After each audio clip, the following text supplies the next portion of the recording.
So today we've got Hugh Wahla here. We're really privileged to have you here, Hugh, to share some of the learning from what has been a very successful career, and more importantly, I think your transformation through life. So I'll just pause there. And do you want to give us just a quick snapshot of some of the key steps along the way on your journey before we get started? Yeah. Hello. Yeah. Thanks for having me on board. Yeah. My name's Hugh Waller. I was until about 3 years ago a CEO, global CEO in design and in fashion. My journey, my life started off early on with fairly significant trauma, actually. I lost most of my family when I was a child, about 6 years old. And all our possessions and everything. So I went to a posh little primary school and then ended up going to the worst comprehensive in Essex. So I had a real balance across my life of seeing, in fact, extreme wealth because my dad ended up becoming the business partner of the king's doctor in Saudi Arabia. So used to go to the palaces and whatever. So as a child, saw extreme wealth, but my grandmother was a cleaner in the local bus station. So it was, yeah, definitely a tale of two, levels of wealth. And then worked my way up through the ranks, did various different things, worked in a bank, went to college, uni, dropped out of there, worked in recruitment, did very well in the bank and in recruitment actually, but decided that they weren't for me. So actually, when I left the recruitment role, executive search role, I took an 80% pay cut and started working in fashion. And then that was for Top Shop, Top Man, was there for about 10 years, worked my way up from the bottom there. I was headhunted from there to then set up a business called Urban Outfitters in Europe. Did that for 17 years, took that across Europe, built it to a few hundred million. And then when I left there, I was on about a year and a half gardening leave where I wasn't allowed to speak to anybody about another job and learned how to do various different things. One of those amazing things was learning how to meditate. And that started me on a real journey of self-discovery. When I went back out into the market to look for another job, I was sort of 50-50 as to whether I actually wanted one, but my wife pushed me out the door. Um, I decided that I wanted to go into design. I'd been collecting furniture for a long time and I'd sort of had my fill of fashion.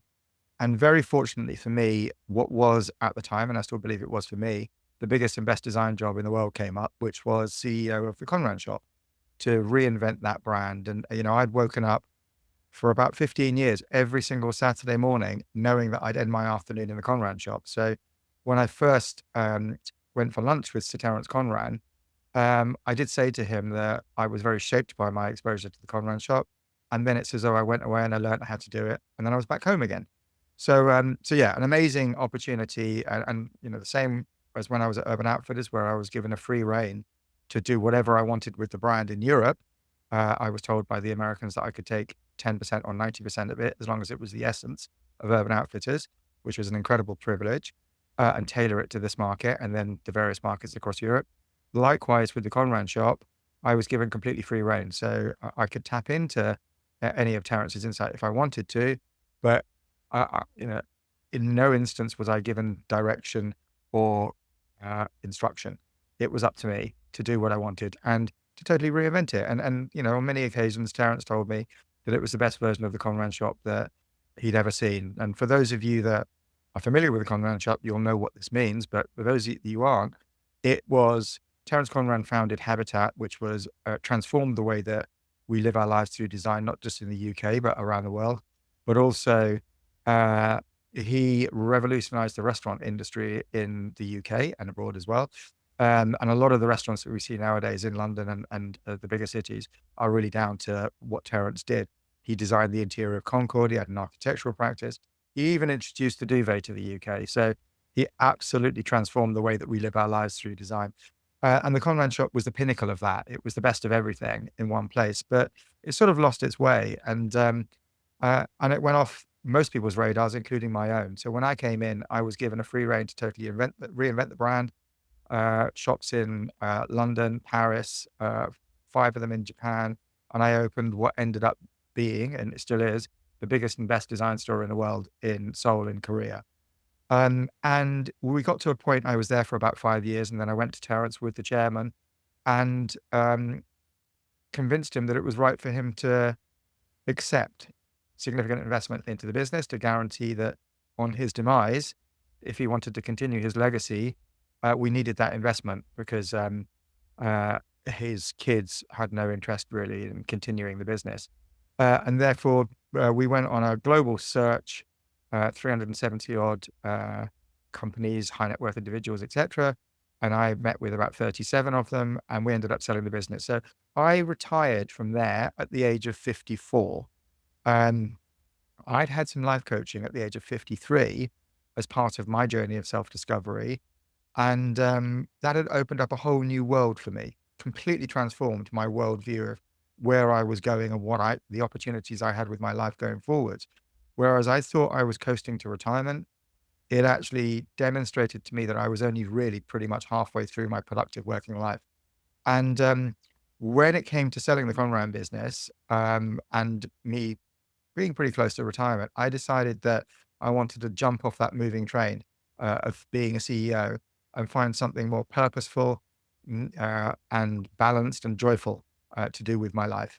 And so I just decided to retire and go off and set some incredibly outrageous goals and smash them and live life to the full. And as part of that, I decided that I wanted to continue my understanding, developing my understanding of life coaching. So I trained to be a life coach, but that was just for my own benefit, with no intention of coaching anybody.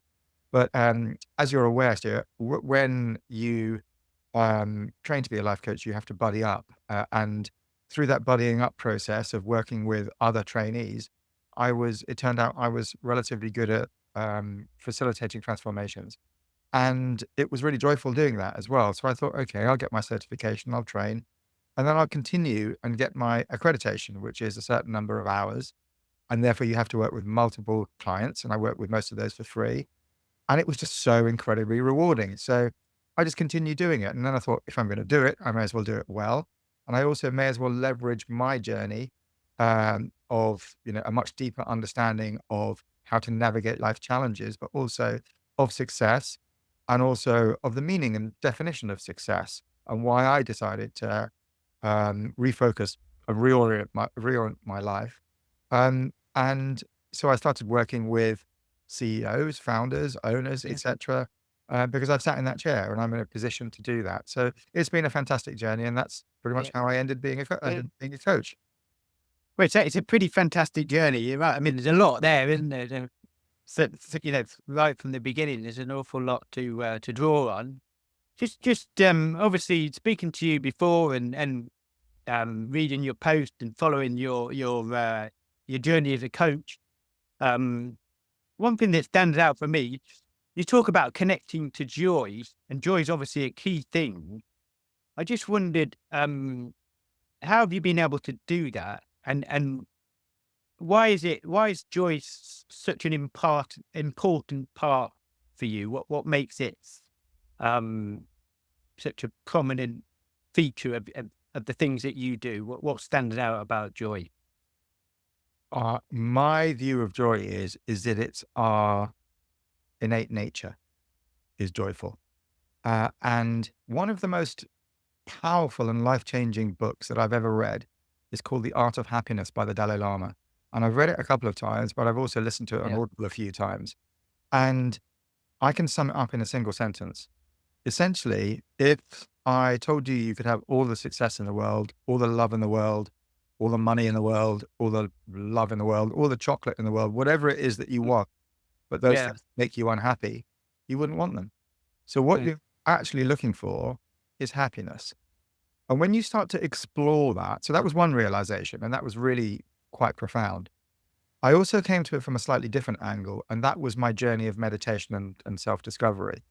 And my journey of meditation started with just being curious and just wanted to fill my time when I was on Yeah. gardening leave. And through my yoga teacher, and I didn't really do yoga until I thought I'll do some yoga and fill some time. Through her, met her husband, who's a leading Buddhist in Southeast London, and he introduced me to mindfulness before it became, popular.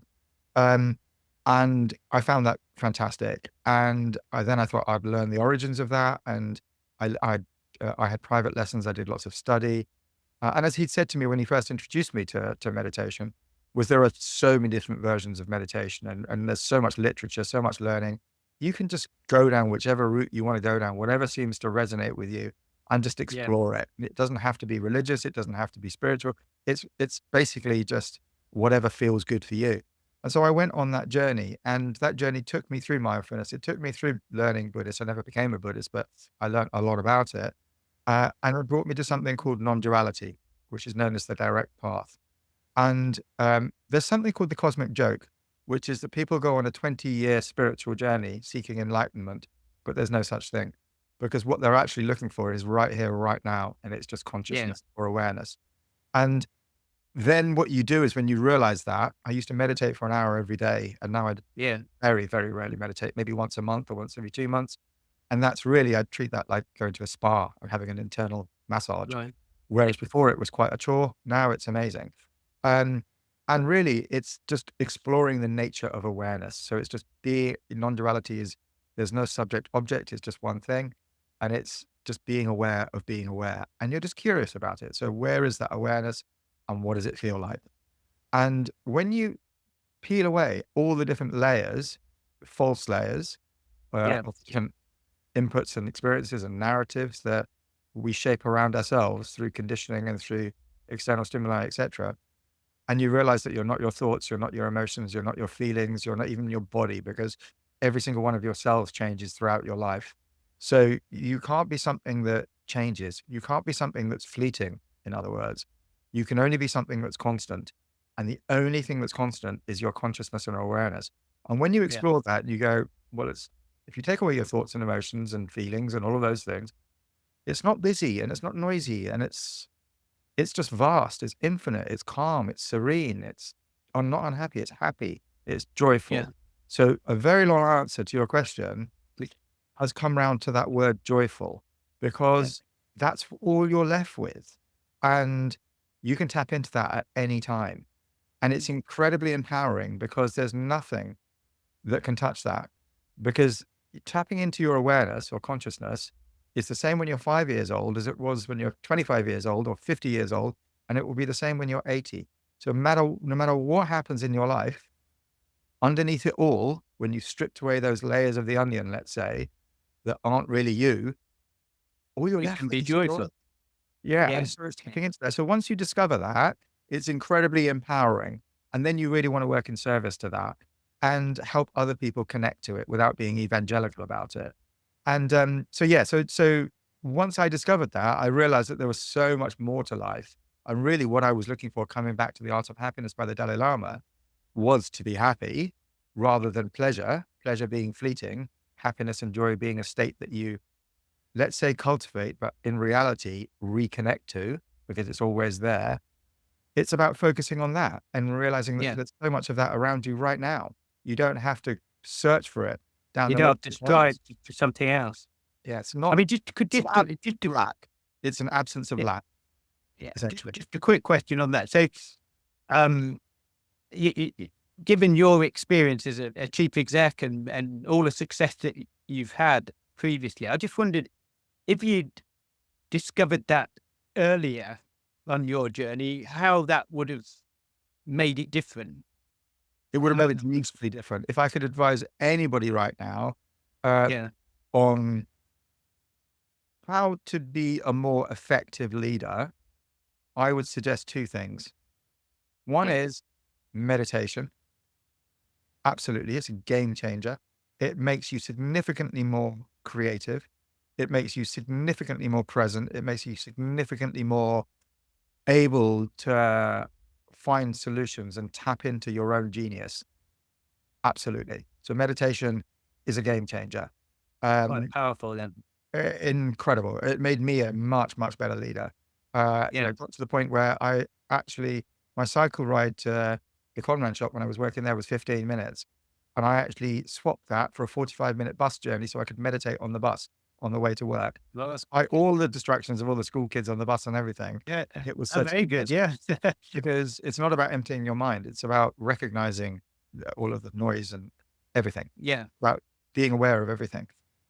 So yeah, so the first thing would absolutely be meditating. And the second thing Yeah. is get a life coach because, uh, to, it's about, we know as leaders the power of brainstorming. Yeah. How, Yeah. how often do we get the opportunity to focus two amazing minds? And, I'm including myself in as one of those amazing minds and my clients, because I work with amazing people, to put our heads together to brainstorm and optimize the most amazing solutions for them. And that's my only agenda. Whereas in every other interaction, there is always a two-way agenda. So whether it's in a relationship of some description, whereas with coaching, what you're doing is you're holding a safe, non-judgmental space purely for the client and to optimize their solutions. So what I found is, as well, being a leader, what my experience of being a leader was, a CEO in particular, was that it could be, with all the privilege that it brought and all of the money and everything else, it can also be incredibly lonely and isolating and thankless.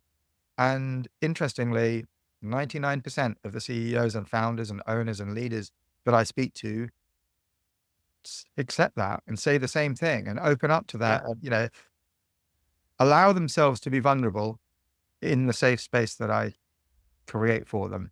Yeah. Because you can't really be seen to be vulnerable as a leader. No. That's what Mm. we think anyway, Yeah. because you don't necessarily want to share your vulnerabilities with the stakeholders, whether that's the board or the owners or whoever it happens to be, or you don't necessarily want to share everything with the teams, because sometimes there's a conflict of interest. Sometimes you're making decisions that you can't, give them full insight of, and for whatever reason. So you have a lot of responsibility on your shoulders for the well-being of the business and everybody within it, but also your own family as well. And you don't necessarily want to be taking those things home, either No, because no. it's your sanctuary or because it's unfair to be taking the stresses of Yeah. work home. So it's quite an isolating and lonely position to be. Yeah. Yeah. Um, and a lot of leaders just accept that, and just Mm. assume that that's just the way it is. Well, it Yeah. doesn't have to be that way, because you can share it with a coach who can help you explore everything and, everything. Yeah. I mean, it's interesting. I was just listening to you talking there, and I've got a client and who's a chief exec, and I asked him recently what it was like to be leader, chief exec, and he said, Stuart, it's uncomfortable, and he said everything about it is uncomfortable because I have to make all the decisions. Um, I don't always know what those decisions are. I might not have made them before. Obviously, there's the team to look after. There's all those other pressures. I'm not always clear how to position what we're going to do. But he said also that he knew that a big part of what he did was about getting comfortable with being uncomfortable. But he said that was a constant challenge, because there were days when he'd like not to have to be uncomfortable, which brings you back to, well, those 2 points, and particularly the life coach bit, because actually, if you've not got anyone to share that with, it's more and more pressure that you're taking on yourself. And I guess sometimes, I mean, certainly in some of the conversations I've had with clients, often when you go through that process of stepping away into that safe environment in a trusted relationship, and coming back to your point about agendas, where the agenda is just to get you to a position where you're feeling good and you're ready to go again. Um, it's you can get a sense of perspective and bring things back to, they're not as uh, significant as you think, and you can work through that. And it's a really powerful um, experience, that I think. And as you say, a lot of people don't in that role don't have that, and it's very difficult to get insight whilst you're in the moment, isn't it? And Yeah, and there is a major connection between meditation and life coaching, and that is, I use the phrase self-reflection, and what life coaching does is it supercharges that. yeah, Absolutely. So it's guided self-reflection. which is amazing because, I went on this 10-year plus meditation journey and learned so much about myself and about the nature of the world and existence and everything else.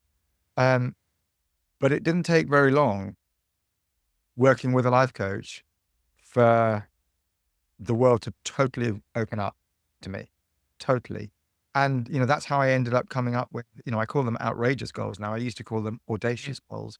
But for me, it's removing any limitations. It's being completely unbound and having the confidence and belief to do that. And, my goals now and my clients' goals are absolutely outrageous. But actually, when you get close to them, delivering them, because they invariably do, they They're start not. easy. And Yeah. what was outrageous at the beginning of the journey just doesn't feel like it's just something along the way, now. Yeah. And, Yeah. Yeah. it's quite incredible. It's quite incredible. So I almost call it, I just put out a free handbook called Remove the Shackles of Success. And it's almost as though the more successful we become, the more we limit ourselves because we have so much more to lose. And we almost define ourselves by the particular role that we're in, as Yeah. opposed to, really fully understanding and appreciating what the building blocks were that got us to that position in the first place, and appreciating that we've reinvented ourselves multiple times very successfully throughout our lives. So why don't we focus on that rather than our last title or our current title? And yeah, so it's really opening up the world to or opening up the universe to our clients, and then helping them narrow it back down again with a laser Yeah. focus on what's really right for them. And I don't believe in smart goals anymore, at all. Yeah. Actually, I believe in I know meta. you've mentioned that to me actually. Go on, Yeah, have absolutely. Smart goals being, most people know, specific, measurable, achievable, realistic, and timely.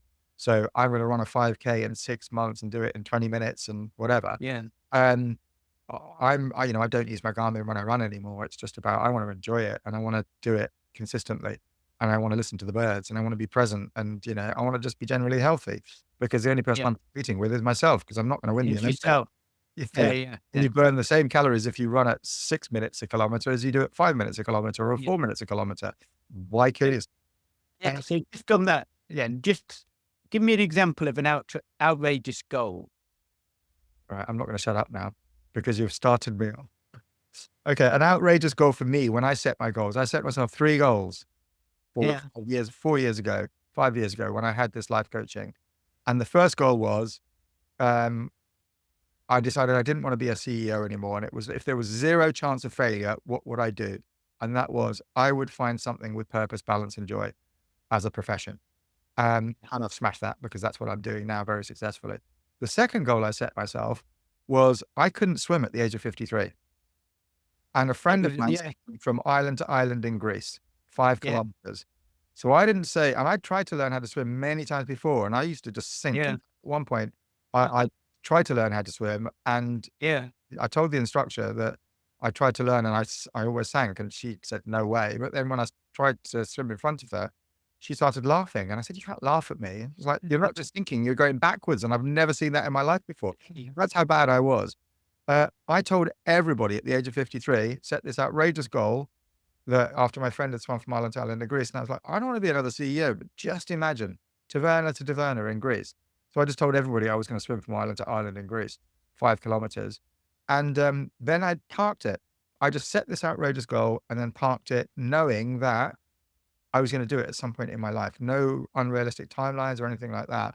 And I then went on a journey and I loved the journey. And I took up something called total immersion swimming, which is really slow swimming, but really just being present in the moment. It's quite meditative, but it means you can swim forever.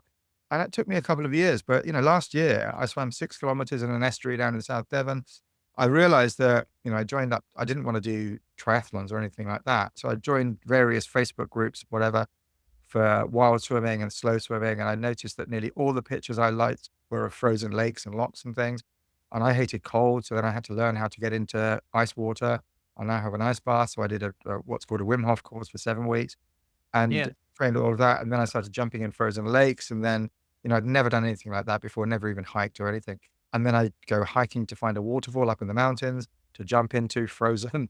And then I decided that I wanted to get on the water. So then I found out about something called pack rafting. I did a year's worth of research and ended up my wife telling me I was going to kill myself because I'd never been in a raft or canoe or anything before. Yeah. Then I had to go, I found a place in Snowdonia that trains people how to do pack rafting, which is basically a raft you can, like a kayak inflatable that you can put on your back and go off on Yeah. expeditions.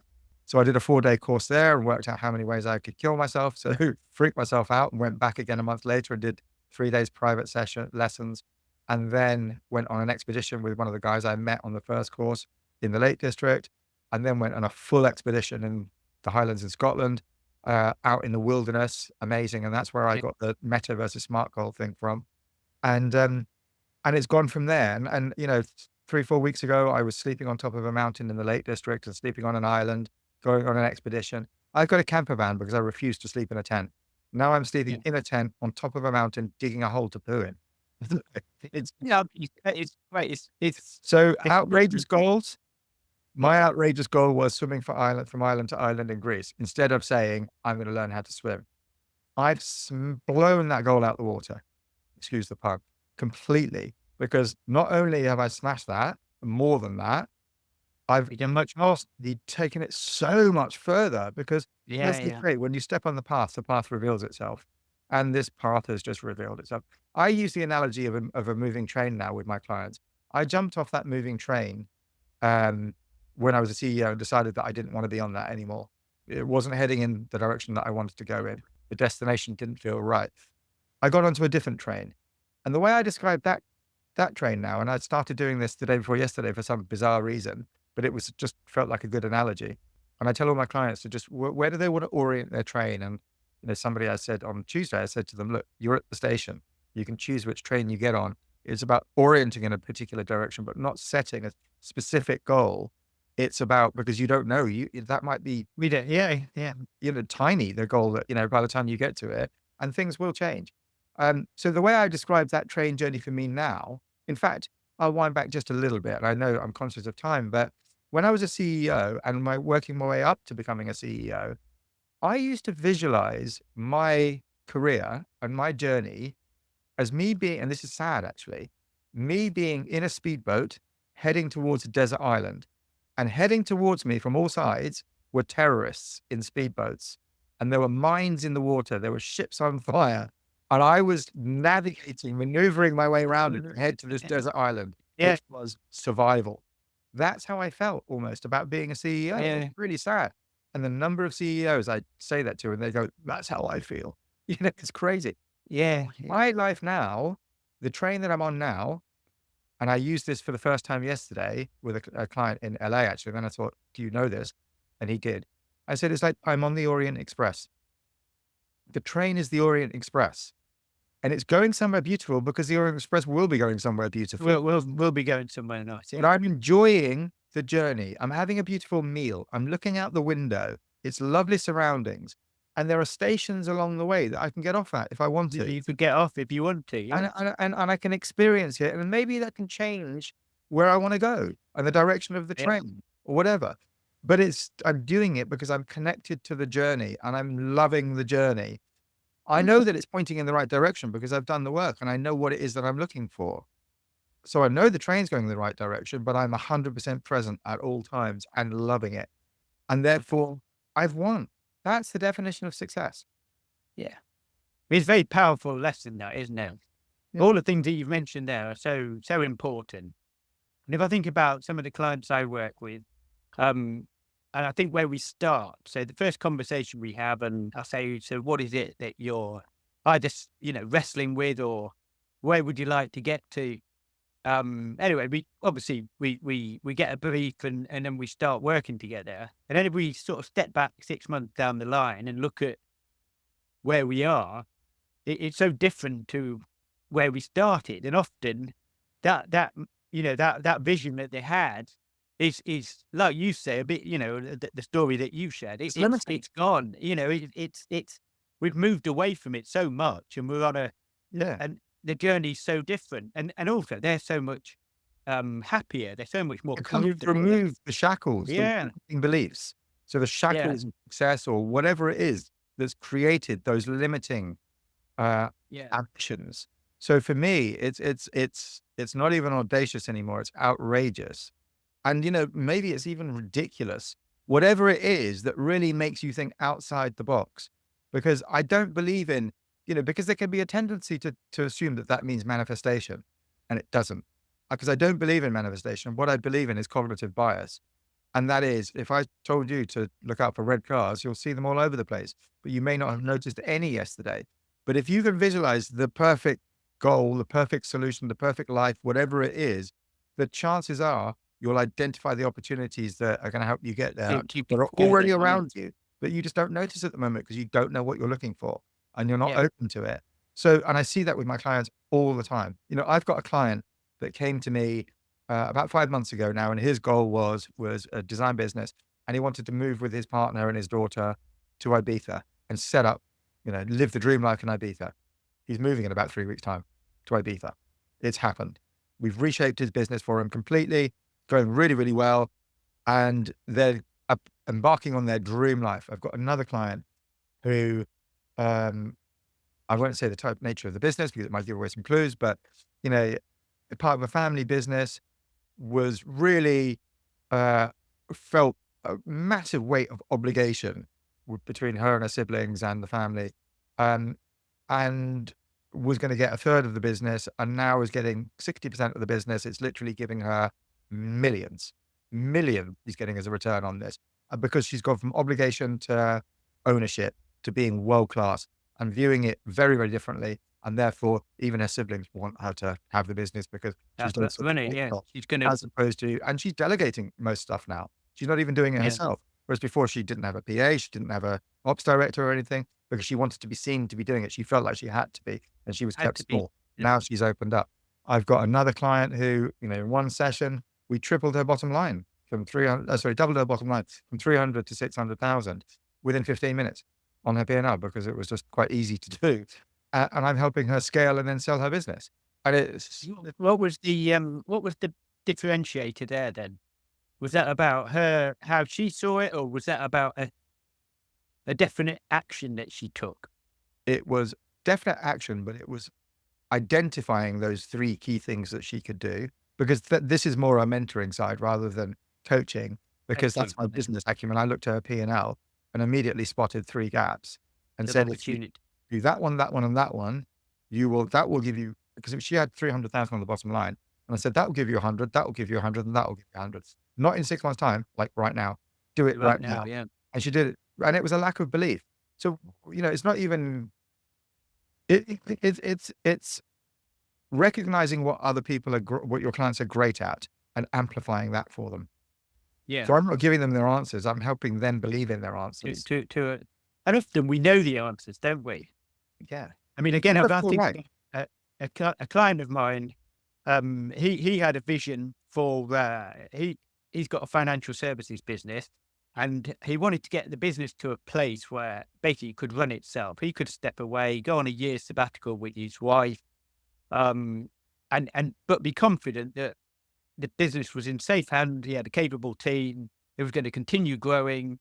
So he sort of had a 5-year strategy, but actually when we started to work back from that and look at the steps that he needed to take, what was really obvious was that there were some pressing challenges, some decisions that needed to be made here and now.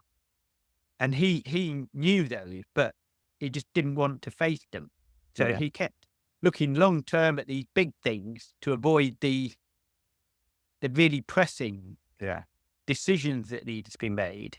Yeah. And that was all about helping him to get comfortable and not fearful of those decisions, and then feeling that, confident to take the decision.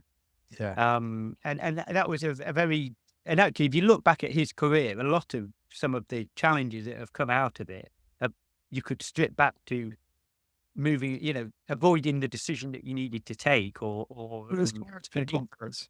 Clarity and yeah, confidence, absolutely, and belief. Because all of it's just a narrative at the end of the day. And, as much as narratives are all fictional anyway, it's, we can reframe or recreate or create new narratives all the time, you know, and that's really what a coach can help you do. because as you well know, and I presume all your guests are coming from this type of background, but you know, we're very much about the present moment and forward looking. This isn't therapy at the end of the day. It's about working out what the ideal life is or the ideal goal is, and then helping our clients deliver it. And Yeah. part of that is really stretching them so that they're really pushing the boundaries and then helping them deliver it as well, helping them. It's not about giving them buckets of water. It's about helping them dig their own holes, dig their own wells, not holes. So, Yeah. so how do you think about this one then? I've been talking to someone recently who looks after people's finances, and one of the things that he and his business do, they sit down with the family and they say, "What's your vision for yourself and your family? Where do what does that look like?"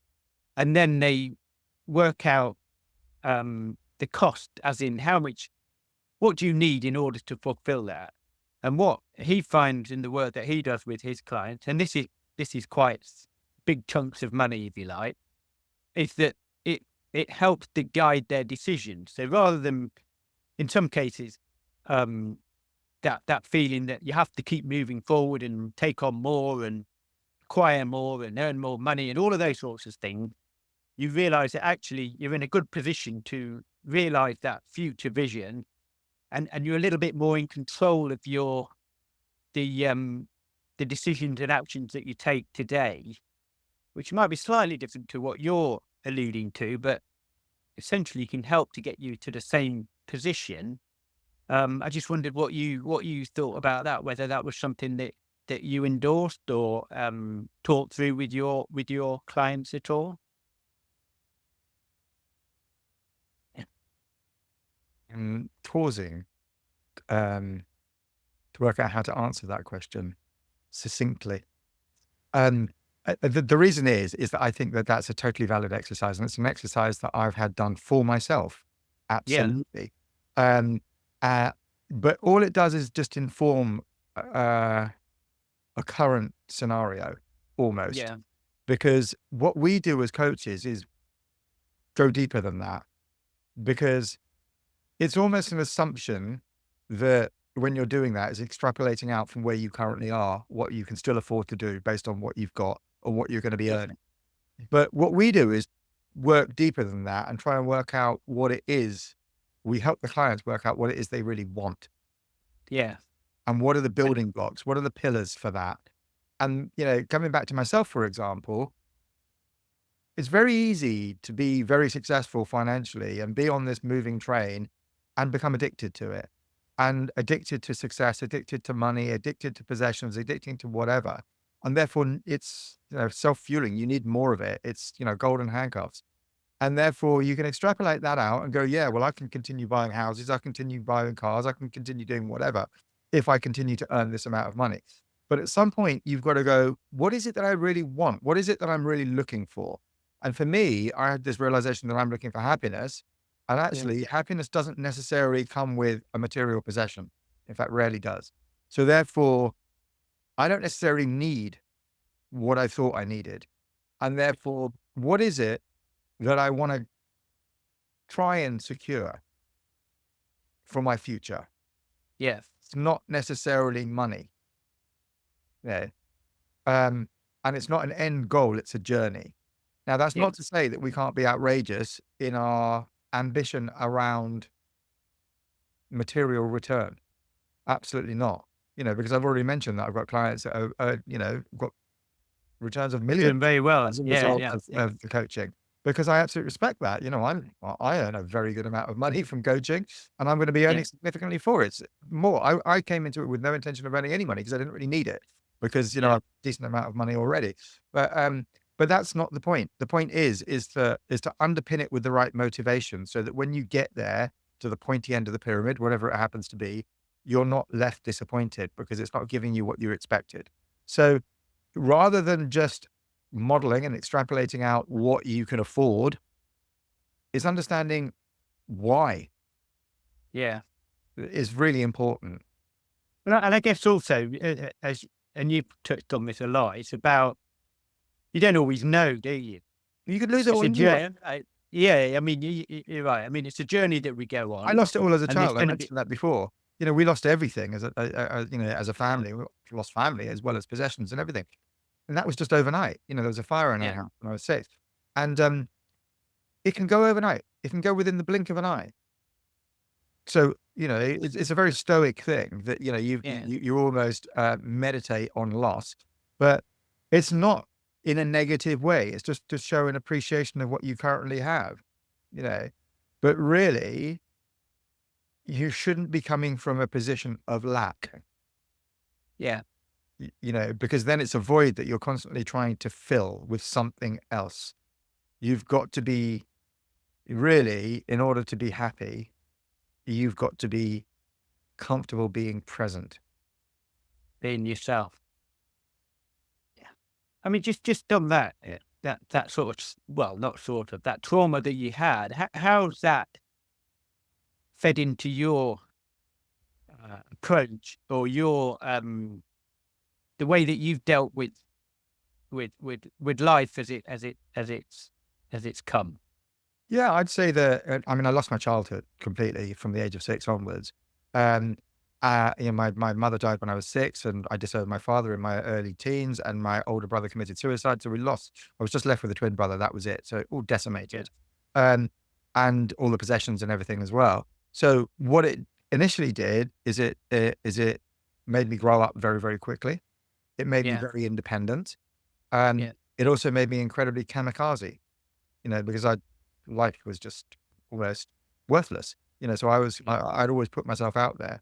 Um, and it also, seeing how you can lose things, made me relatively obsessed with financial security, so that Yeah. I've put those, as much as you can, um, guardrails in there for me and my family as much as I Yeah. can.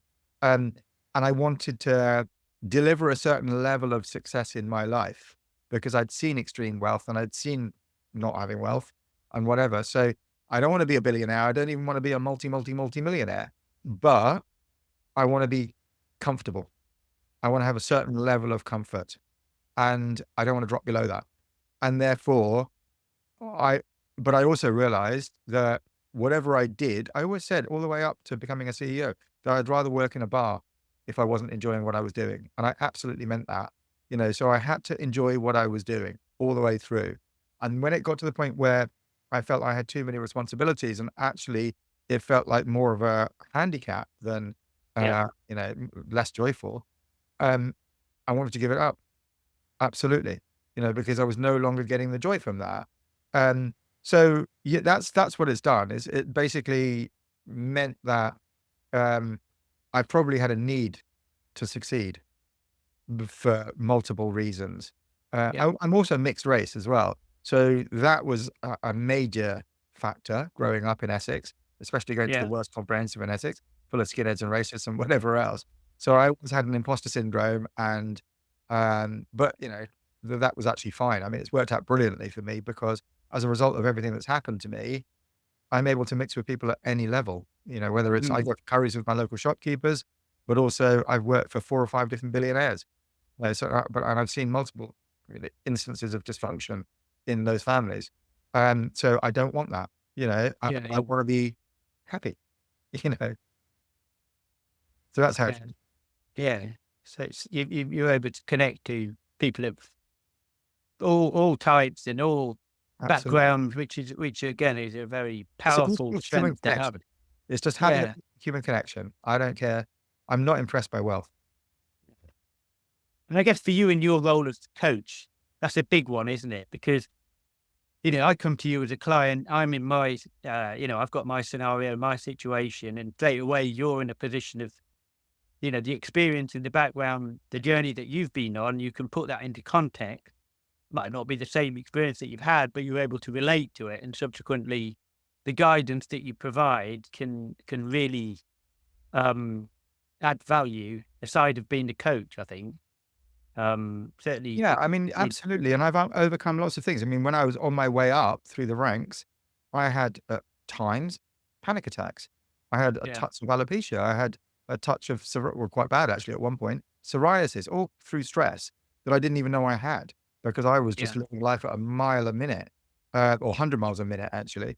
Um, And it was, work hard, play hard. I was partying loads. And, that was just the lifestyle, working in Yeah. fashion in particular. So I never really grew up other than being very successful in my career. I would absolutely counterbalance that with hedonism, you know, and, because I felt I earned it. Um, and, there reaches a point where you go, enough's enough. And actually, I'm looking for something more meaningful and Yeah. more purposeful and more joyful. And I'm not looking to escape. I'm not looking to escape through success. I'm not looking to escape through a title. I'm not looking to um, validate myself through any of that stuff. I'm not looking to fill a void. In fact, Yeah. what I've discovered through coaching, through being coached myself, but also through absolutely coaching my clients and through my own journey, is the power of vulnerability. That there is ultimate strength in vulnerability. The more So just, vulnerable you can be, yeah. So just explain that one then. What does vulnerability look like to you? I don't have to put up any armor or any pretense. I can be whoever I want to be in public. It doesn't matter. I don't really care what anybody thinks, whereas I absolutely did before because I had this imposter syndrome. I was always on the outside. I always Yeah. had to prove myself. I couldn't, my third goal, I've mentioned the two goals that I set myself. I actually set myself three goals. The third goal was actually the hardest of all. And that Yeah. was to dance in public without the need for copious amounts of alcohol, you know, because I was just a really bad dad dancer. I gave up drinking almost 5 years ago, because Yeah. I just had enough of it. I had my fill. Yeah. And, but, social Uh, anxiety around performance anxiety around dancing, my feet would just freeze to the ground. But Have you done it? I was dancing for about 6 hours at a festival in public with no alcohol or anything over the weekend, Oh, wow. That's and pretty weekend before as impressive. well. It's so joyful. It's, I Yeah. took Yeah. it at the deep Yeah. end, and actually for my first dance outing was in Regent's Park with about 200 other people in public. Huh. That's I quite impressive. Yeah, so outrageous goals, outrageous Yeah. goals, and just an expression of joy. There's videos of me on, LinkedIn. There's one in particular. I'll put it out there again next week. Yeah. Yeah. You Of must do. I'll look out for that. Yeah, of basically me connecting to joy, and that was the Yeah. hardest one of the lot, and now it's just an embodiment of joy, and it's just like, I'm not doing it because I'm trying to sell stuff on social media. I don't believe in being a dancing monkey on social media to sell my wares, but it's just a pure expression of joy and my freedom. The interesting thing is that when I decided to relaunch myself as a coach, I had was on LinkedIn, but when I was at Urban Outfitters for 17 years, I didn't have a LinkedIn account because I didn't believe in selling myself. I thought the only people that had LinkedIn were people that were trying to get another job, and I was never ever looking for another job. Yeah. It's just about doing a great job and the rest will follow. And the same thing when I was at Conran, although I did accept connection requests. So by the time I came to launch myself as a coach, I was very good at building brands across the world, but never about selling myself. Well, I had about 2,500 connections on LinkedIn, but I'd never done a post or anything like that. I had to employ a marketing agency, and I paid them almost £5,000 to help me write my 2,200 character about section, Yeah. because I had so much mental resistance to putting myself out there. Yeah. Yeah. Now I'm dancing, you know. So Yeah. I mean, it's such a, I know exactly what you mean. I mean, I post a bit like you when I started LinkedIn. Well, probably more for me, as in I'd use LinkedIn as a next job. And then the whole brand thing, what do you say about yourself? Oh, I'm not sure I'm comfortable saying that. Then writing a post and then actually sharing a bit, the vulnerability bit, as in sharing a bit about myself, was such a big step. Oh, and now there's pictures. I try and find the worst possible picture I can find of myself when I was still Yeah, yeah, a hole versus, now swimming in frozen lakes and stuff. And it's just like before and after. Now I'm so connected to joy. Why wouldn't I just be open about how wouldn't we it share? Absolutely, yeah. And I we can find it all very relate to difficult. that. I find it very difficult nowadays when somebody asks me how I am and how life is, not to immediately just say it's amazing. It Yeah. really is amazing. And just take that analogy of me now sitting on the Orient Express versus being on that speedboat, you know, If we do heading a very different one, yeah, absolutely. That's my life now. No matter yeah, what comes though, which is wonderful. because obviously Yeah, there are really ups and downs. fantastic. There's always ups and downs, but I don't catastrophize anymore. Yeah, that's fantastic. So I'm just conscious of time, Hugh, and I know we could go on talking for a long time because you've got lots and lots to share. But just, I guess, a message to people on who are listening in and taking their sort of situation into account. What sort of advice would you give to any people who might be struggling to find happiness, as in personal happiness, even though they might be achieving and doing really well in their role? What would you suggest as sort of next steps? I know we talked about meditation and life coaching, but in terms of a takeaway from this conversation that we've had, what would you challenge them to do? Uh, Self-compassion. It was a game changer for me. And by self-compassion, I mean look after yourself, and look after yourself by creating space, and create space by meditating. I know that you said we've already talked about that, but that's a great way of doing it, even though I don't even do it anymore. But, Yeah, there are shortcuts to it, but that needs to be explained. Um, it's about connecting to flow. So I would say absolutely look after yourself. And it's not self-indulgent. It's not selfish. It's not whatever. It's like oxygen on an aeroplane. You've got to give it to yourself first before you can give it to even your own kids. And my experience is with myself and with my clients is as soon as you work on self-compassion, immediately pretty much your instant reaction is it overflows and you want to give. So it's not selfish. It actually just empowers you to give more. You want to share it. It's contagious, you know. So look after yourself. Start with yourself. Be selfish. Absolutely.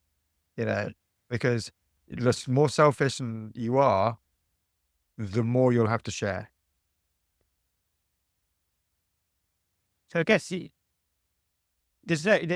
you to be able to do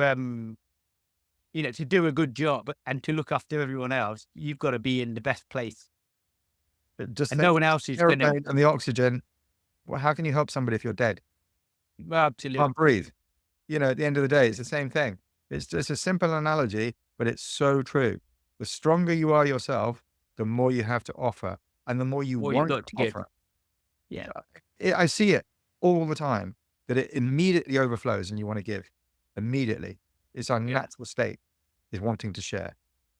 It's a bit like, the experiences that you've had in the Lake District and the swimming and all of that, all fantastic stuff. But when you go and do that, you feel so strong and so healthy and so positive and so strong in your mind that you've got, there's so much more there, as you say, to give Yeah, than if you're tired and you're